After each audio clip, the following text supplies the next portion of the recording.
Muy buenos días, mi nombre es Jesús Gabriel Cruz Loriano. Hoy les voy a presentar mi análisis literario de las obras El Cuervo, escrita por Edgar Allan Poe, y El Niño y la Muerte, escrita por Rosario Castellanos.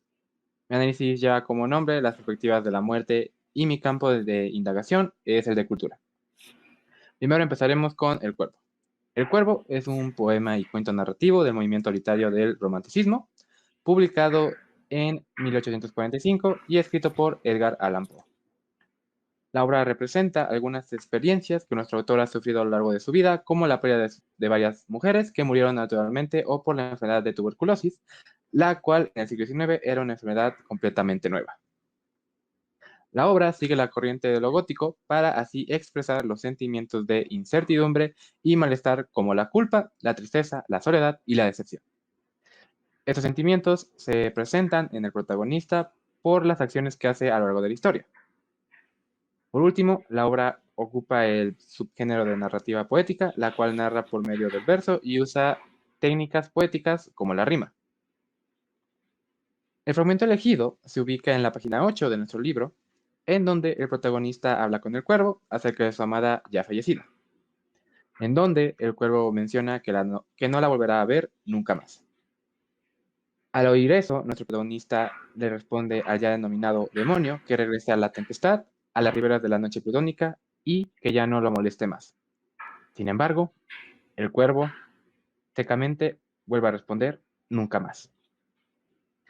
La importancia de este tema es que la muerte es un tema muy controversial, debido a que cada cultura tiene una diferente perspectiva de lo que pasa después de la muerte. El tema de la muerte es universal, ya que todo el mundo trata de averiguar qué sucede después de la muerte y cada persona tiene una opinión e idea distinta. Vamos a dar este ejemplo. En la religión católica menciona que al morir se da un juicio de las actitudes tanto positivas como negativas que tú has hecho a lo largo de tu vida en la tierra.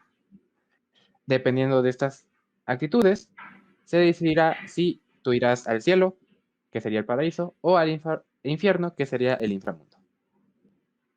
De igual manera, aquí podemos ver algunas similitudes y diferencias con la cultura egipcia, ya que también se creía en este mismo juicio, en donde se clasificaban tus actitudes tanto positivas como negativas. Sin embargo, en esa cultura no se hacía por medio de algún dios, algún demonio o algún ángel, sino que se hacía por medio del corazón de escarabajo. Ahora, aquí en México, en el 2020, el 32% de la población mexicana practica esta religión católica, en donde se cree en este juicio de actitudes positivas y negativas y en el cielo y en el infierno.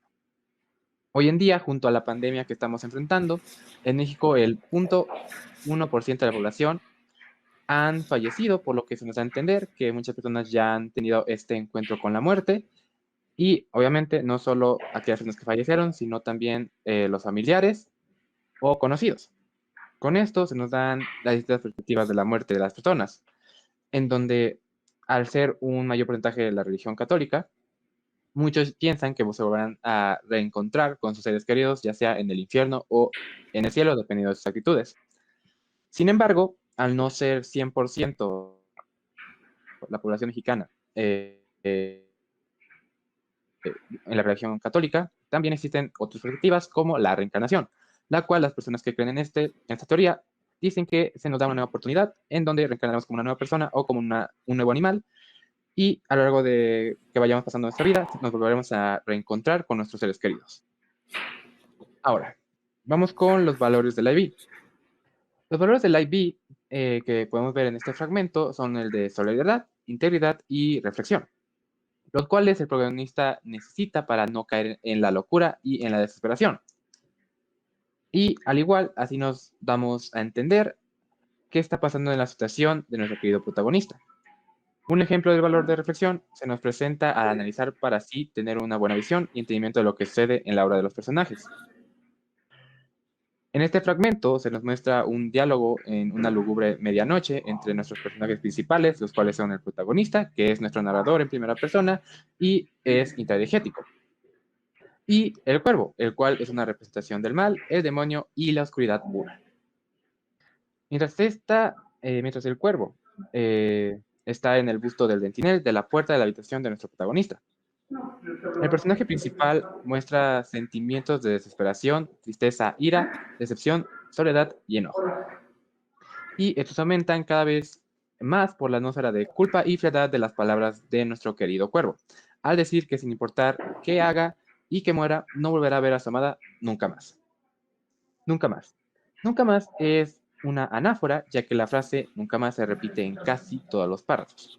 En esta obra, como en mi fragmento, el lenguaje influye mucho, ya que con él podemos deducir lo que el protagonista está sintiendo en el momento de entablar el diálogo con el cuervo, dando así sus exaltaciones y sus gritos contra él. En mi opinión, es muy importante saber el contexto de la historia del cuervo, ya que así podemos descubrir y entender todas aquellas situaciones difíciles que tuvieron un efecto negativo, como la muerte de sus seres queridos, en Edgar Allan Poe y sus pensamientos y ideas de ellas. ¿Desea agregar algo más a lo mencionado?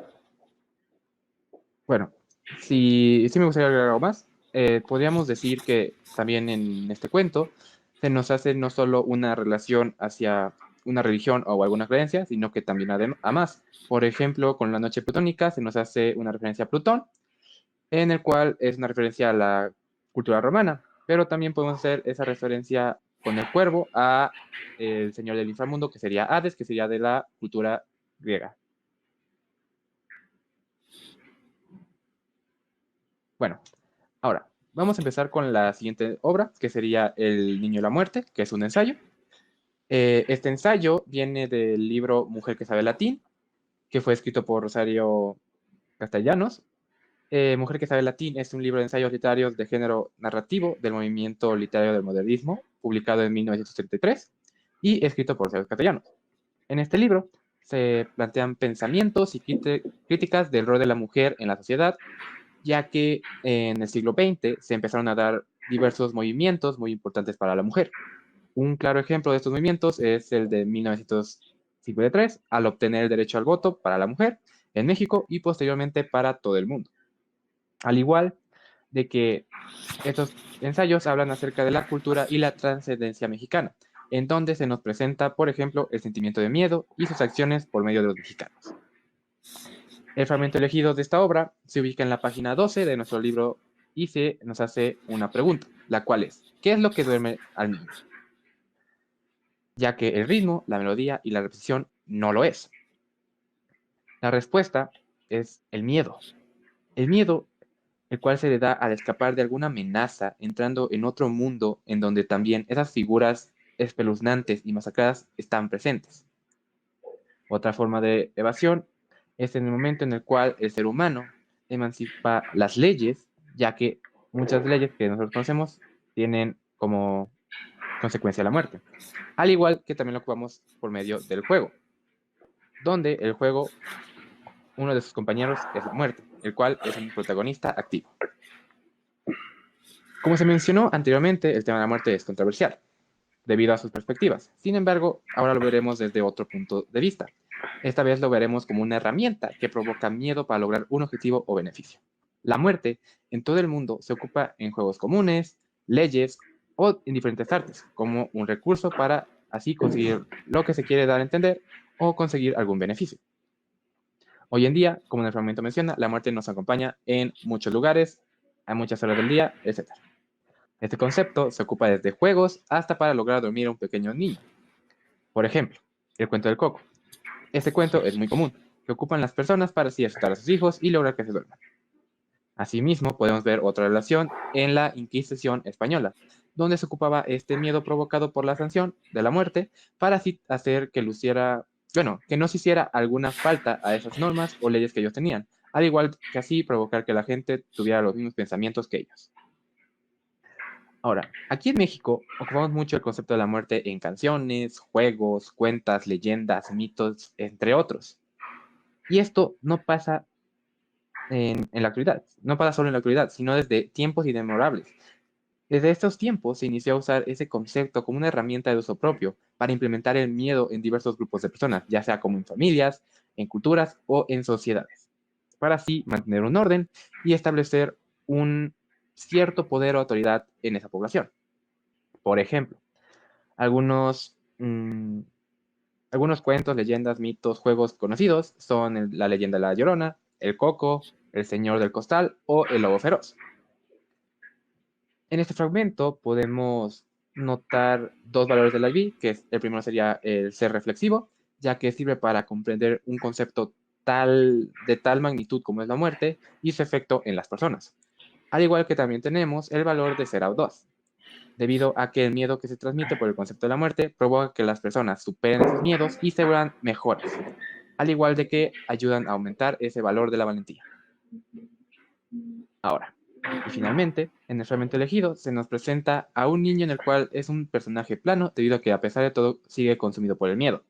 El miedo toma el protagonismo en esta parte de la historia, al igual que es el sentimiento principal que siente nuestro querido niño. El narrador es el mismo autor de nuestro fragmento que desarrolla sus ideas y pensamientos por medio de un monólogo. Se plantea el conflicto de la muerte, según el mexicano, y cómo ésta reacciona a ella. Dentro del fragmento podemos encontrar como figura retórica una prosopopeya, la cual es la siguiente. Tiene entre sus compañeros la muerte. Sus características, aquí lo que provoca es que nosotros damos unas características humanas a algo inanimado como es la muerte.